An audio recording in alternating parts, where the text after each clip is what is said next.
დიპლომატებთან შეკრება შავი ავტომობილებით, შავი ლენტით, მედიასთან გაქცევით და რაც მთავარია, საგარეო პოლიტიკის პრიორიტეტის გარეშე. ნატო ევროკავშირში ინტეგრაცია დაკავშირებადობამ ჩაანაცვლა, რას გაურბის და რას მალავს ოცნება.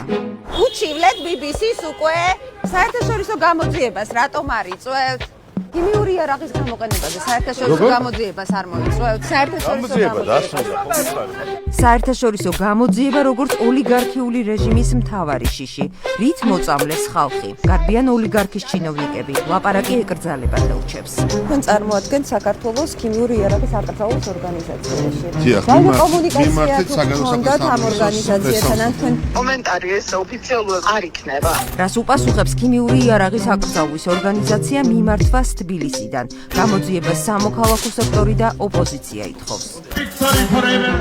დაემსგავსება თუ არა ივანიშვილი მადუროს, რომელსაც მოქალაქეები აკრძალული მეთოდებით ბრძოლაში ადანაშაულებენ. ვენესუელას დიქტატორით საერთაშორისო გამოძიებაზე უარზეა.